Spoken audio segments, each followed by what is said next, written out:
Welcome to the Politics of Everything. I'm Amber Daines, your host and podcast producer. This is a half hour of power, a podcast dropping every week where I unpack the politics of everything, from money to motherhood, nutrition to narcissism, startups to secularism, the environment, quality, and much, much more. Our guests are seasoned in the field or topic of their choice, even if you've not heard of them yet. This is a non-partisan show.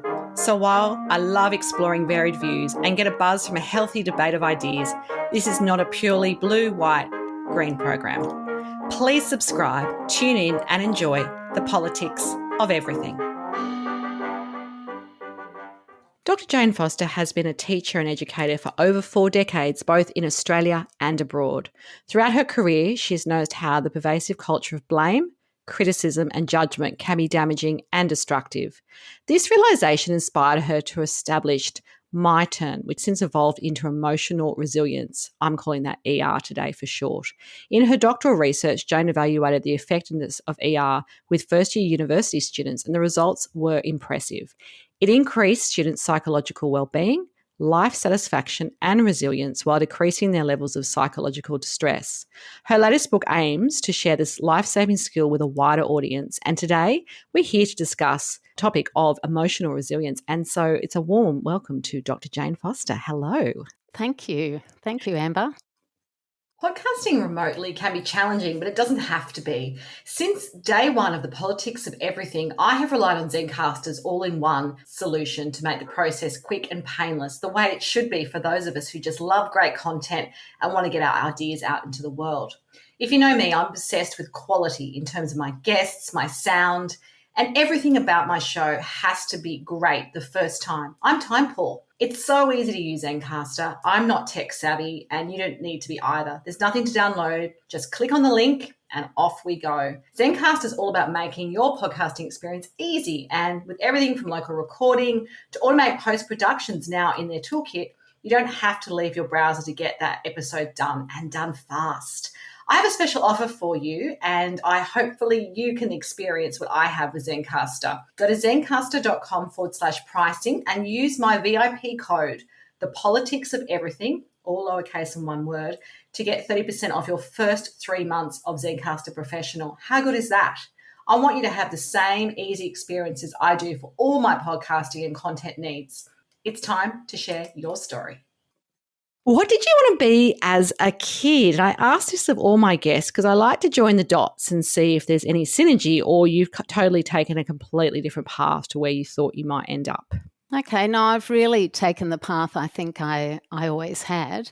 When I was at school, we had a wonderful man he used to be head of Outward Bound in Scotland, and he started taking us out into the country, weekends and holidays. And that's where I really got interested in outdoor education, just finding what you could find within to get through that rock climb or, mountain climb or kayaking. And so I went into outdoor education, and there was a time when I was teaching it and I had a teenager on my belay rope, and it was a very hard rock climb. Yes. And he was a teenager who was a bully, and he also used to steal cars and do all sorts of things. And as he was climbing up, he froze and was crying, and I eventually talked him up. And when he got up to the top, he was a different person. It was the first time in his life where he'd actually found he'd succeeded from within. Or his success was stealing cars or punching someone up or doing something like that. And it was then I thought, you know what, this is what I want to do. I want to give people the tools to be able to control their lives from within. Because absolutely. Outside. Gosh, that's amazing. That's not exactly what I thought you'd say, but I never know what guests are going to say. And how old were you around this time? What sort of age were you? When I first, probably 15. Okay. When I wanted to, and then probably 20 when I thought this is what I want to do. Because when I was at school, it was me who was getting the power from within. But on that rock, I watched someone else get it. And that was really powerful. That's amazing. So just explain for us what this this idea of emotional resilience is really all about. We talked about it a little bit in the introduction, and obviously you've done some doctoral research. So how would you sort of package it up for anyone who's kind of going, well, I think I know what you mean, but I'm not 100% sure? Okay, well, the way I define it is the combination of emotional intelligence and resilience. So emotional intelligence, which is just so important for everything, no matter what you're doing, it's understanding your emotions and being in charge of your response. So it's that self-awareness, self-regulation, but also recognizing others' emotions and response, but with empathy and compassion, without judgment. And resilience, well, I do that from a cognitive science definition, which is basically how quickly can you go from your amygdala to a prefrontal cortex, which means how quickly from an out of control position can you go to one that's in control.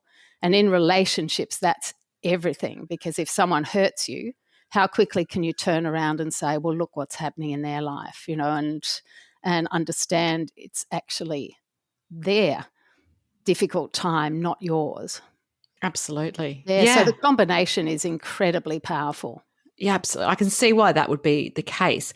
Are there certain ways that we can exercise this to become better at emotional resilience? Obviously, challenging times helps kind of produce some of this, but is there ways in which we can kind of, rather than having to necessarily come up against something really challenging, like the example you gave at school with that particular individual who had to do the rock climbing, is there other ways in which we can just be working on this, throughout our life, throughout our day, and just make it part of how we operate, if you like? Definitely, and that's beautifully said, because that was my mission, was how can I give people a really simple tool that they can use every day to create long-term change. So you're actually constantly building your emotional intelligence and resilience every day. And I looked at it, and it's through language change, because language changes your neural pathways. So it actually establishes new patterns.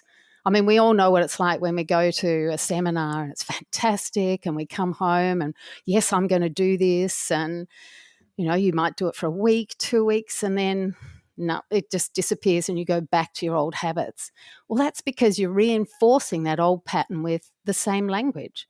So if you change good and bad into rough and smooth, so emotions and everything else becomes rough and smooth. Because at the moment, emotions are good or bad.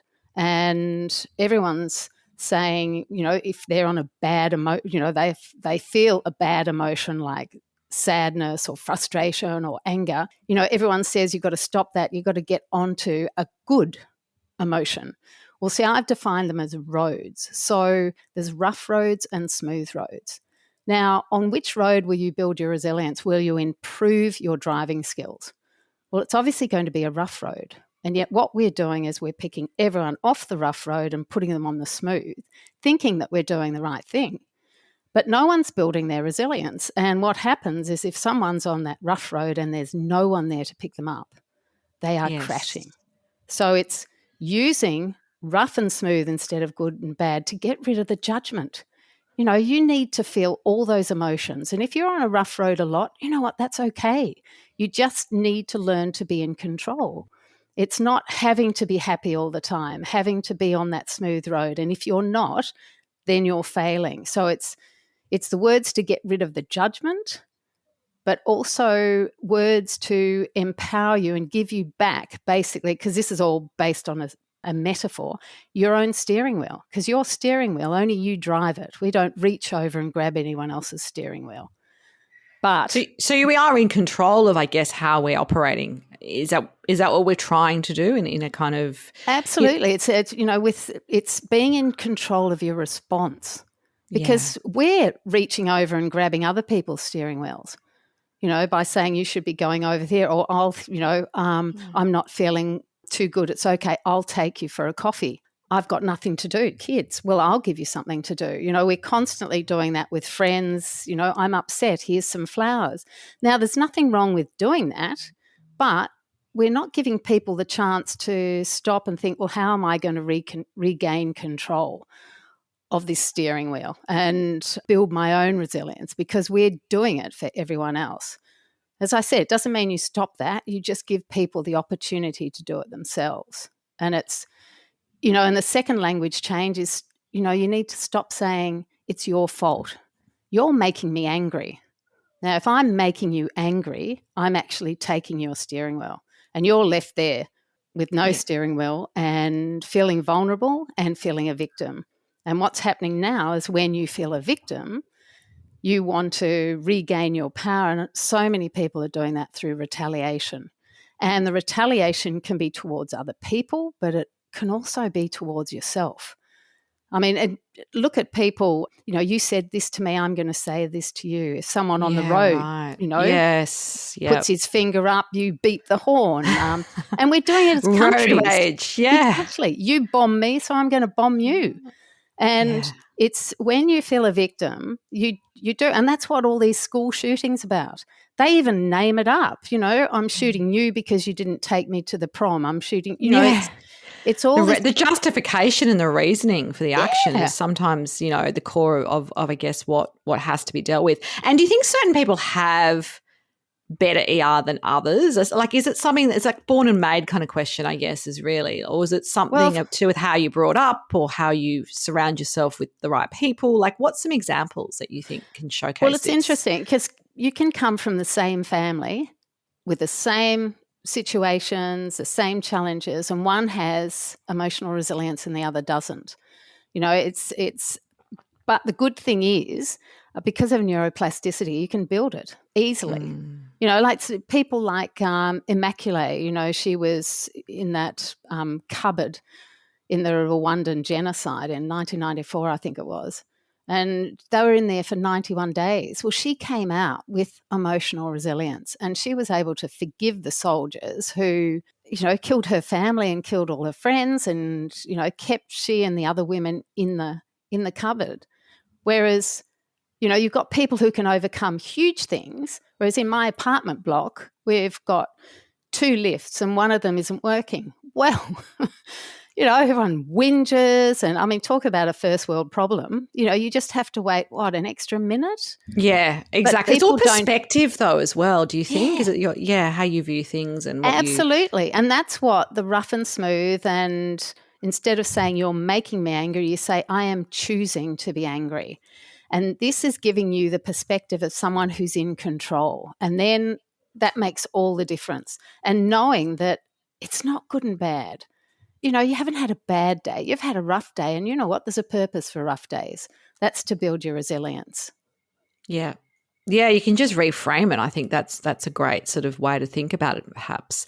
Where can we learn these skills so that we can be sort of, happier, more satisfied, less angry, less responsive in those ways, which are probably highly unhelpful for us long term, so that it becomes habitual? So I think a lot of us, if you always react a certain way, like the road rage example, that's your thing.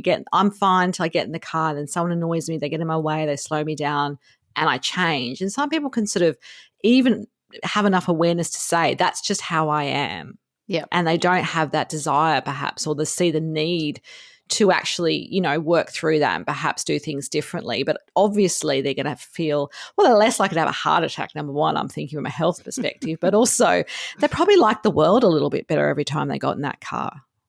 Absolutely. And the whole thing is, it's not about never losing control. Because if you never lose control, how do you learn to regain it? So it's not this perfect world. And basically what it is you need to learn it. It's not something that, to me, there's all sorts of courses and things and you do it all, but then you're actually not applying it. And it's hard to apply when you are out of control. And it's also so those language changes are really important. And you can do that now. You don't need to go and do a course or anything. Just say, okay, I'm going to substitute good and bad with rough and smooth. And I'm not going to say it's the government's fault. It's my parents' fault. It's my children's fault. I'm actually going to say I'm choosing to be really angry because what you did was inappropriate. And that is going to start to create new neural pathways.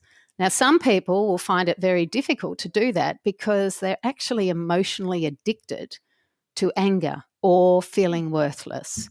And really? Is they're- that someone's desired state though? Like I just question that, but it's not their desired state. It's a biochemical reason. right. Because what happens is the brain will create, say, for example, worthlessness. There's a lot of people who felt worthless all their lives.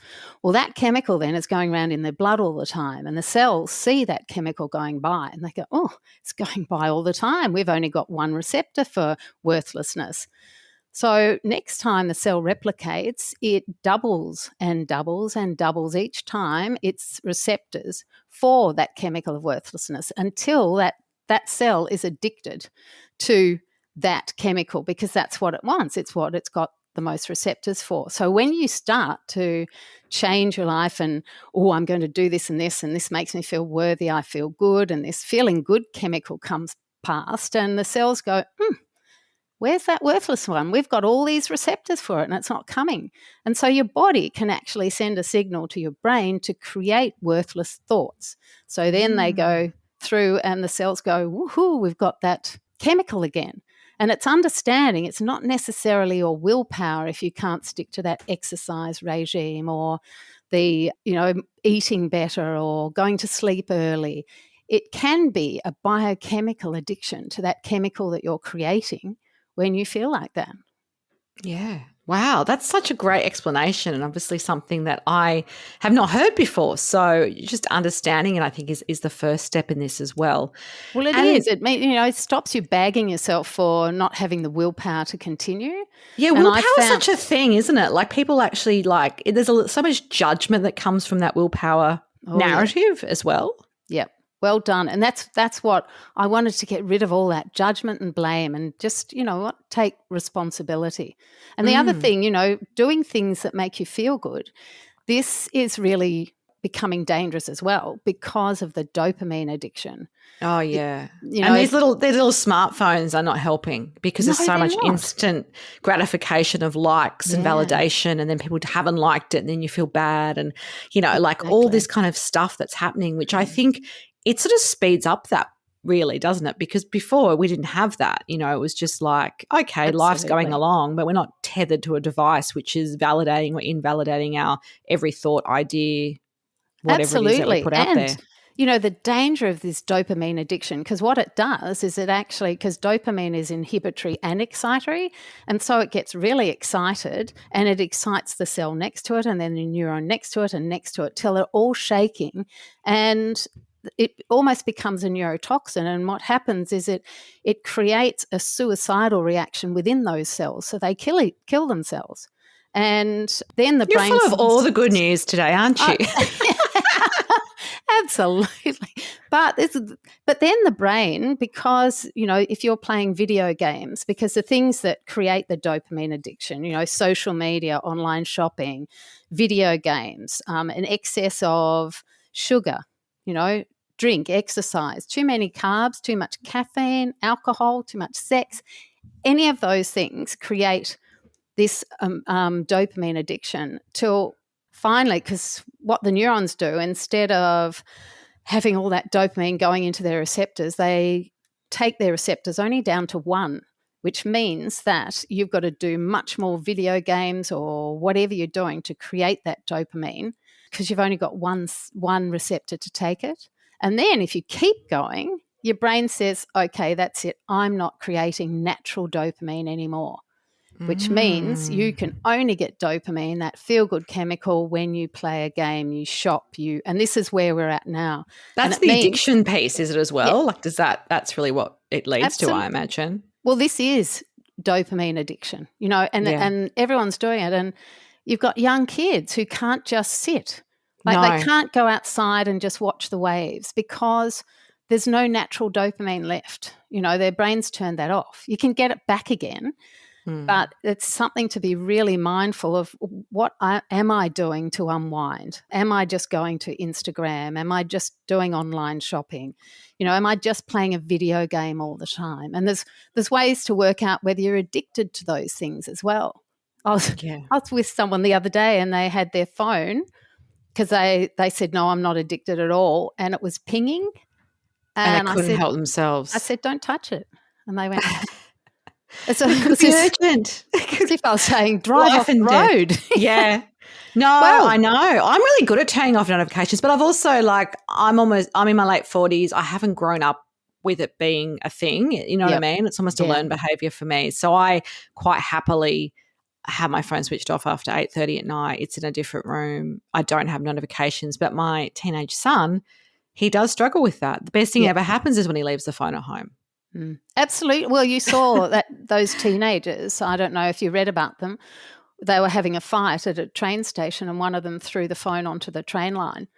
And there was signs everywhere saying there's don't go on the tracks. There was going to be a non-stopping train, those. Oh, yeah. Express, and whatever they it is. both ended up down there and they both died because Terrible. They couldn't see anything else other than, I've got to that's my life down there. And so we need to be really mindful of that how we are making ourselves feel good. Absolutely. What's your favourite business tool or life skill that you're enjoying at the moment? And we're not obviously going to include the smartphone in this, especially after our last question. Exactly. What is it? What's it doing for you that's helping you in business or life? I think it's listening. I think that's an incredible skill that very few people do now. True. And especially if you're a fixer or you happen to be an expert or something, it's very easy to jump in and want to fix everything and do everything. And it's listening and also knowing when to walk away, especially if you've created something which you think can change lives. It's learning that it's actually not your responsibility for them to take responsibility. And so I think it's listening for that as well, and not judging it. Absolutely. Yeah, I love that. Your biggest life lesson today, and why has it been important to you? Oh, wow. That was probably a few months ago. I'd had 3 really emotionally stressful family situations, one on top of the other. And then I was teaching a Zoom class and I spoke to my friend afterwards and she rang back and I was fine. She rang back and I said, "Where are you?" She said, "Las Vegas." "Where am I?" "You're at home." "What's this?" And she said, "That's the book you wrote." "Did I write a book?" And she said, "Yes." And then I had a suitcase next to me and I said, "What's this?" And she said, "That's your suitcase." "Where have I been?" "Sydney." "Why was I there?" "You've got a granddaughter." "Do I have a granddaughter?" And then I would loop back again and say, "Where are you? Where am I?" And after I'd been doing this for 20 minutes, she went, "Jane, just sit on the couch. I'm just going to ring your son." Yeah. And he came and I was still the same. I was totally functional. There was nothing. I was really wired. Everything was wonderful. Yeah, anyway, right. They took me to the Alfred. He called an ambulance. They came. They took me to the Alfred. And 10 hours it was from the beginning to when I suddenly came back. And I was in one of those curtain petition things. And I said to Sam, "Wow, what am I doing here?" And he said, and he explained, we're not sure what's happened. And I have absolutely no recollection of those 10 hours. And it's a TGA, it's a transient global amnesia, which is usually caused by an accident, a car accident. How some people can't remember. Well, mine, there was nothing. So this is a really rare case. Of course, I'd choose that. And it's making for a very deep answer to my question, but I'm sure it was something you didn't expect to have to go through. Absolutely not. Especially when you're someone who, is always doing everything and coping and that sort of thing. Well, it's a really good lesson to think, wow, the body. Basically what my body did is the brain was just, the computer was going too much. It shut down and 10 hours later it rebooted and with absolutely no repercussions. I was going to say, what ended up happening? Were you just discharged from hospital and life went on, or did you sort of have to do things differently? They kept me overnight and the next morning the neurosurgeon along with about 20 interns because I was so weird. You a great case study. Absolutely. And yeah, I haven't had any. The repercussions are, Jane, you're actually vulnerable and you're human. And I think it was that vulnerability that I needed to learn that we're not we are mortal.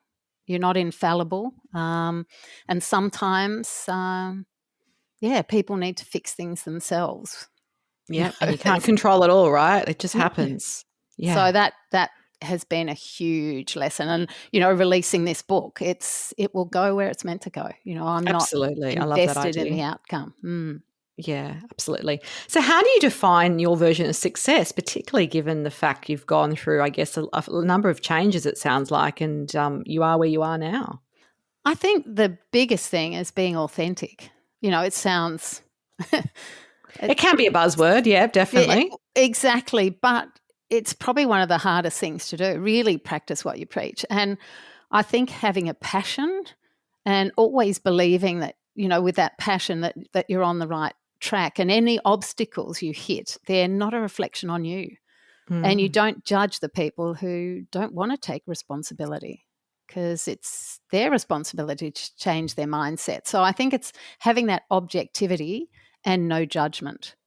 Yeah, absolutely. Just a final message for us as we wrap up our conversation on the politics of emotional resilience. What is it, do you think, that you'd like people just to kind of walk away going, okay, this is what I need to either think, feel, or do as a result of listening to our conversation today?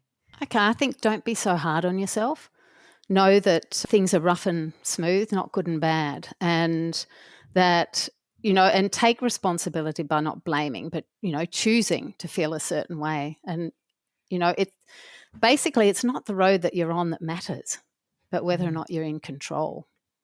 Yeah, my steering wheel. Excellent. Well, I've really enjoyed our conversation today. And of course, if you do want to connect further with Jane, there are details on the show notes, including her website. It's been a great conversation, a very deep and long one in some ways, but I've really enjoyed it, and hopefully you all have too. Until next time, do take care. Thanks so much for listening today. If you've enjoyed the politics of everything, I thrive on your feedback. So please add a short review and share the podcast with your network through Apple, Spotify, and all the usual suspects. I'm always on the hunt for new and diverse guests, so if you or someone you know has a fresh idea you're busting to get out there, please email me at amber@amberdanes.com, and my crew will get back to you very soon.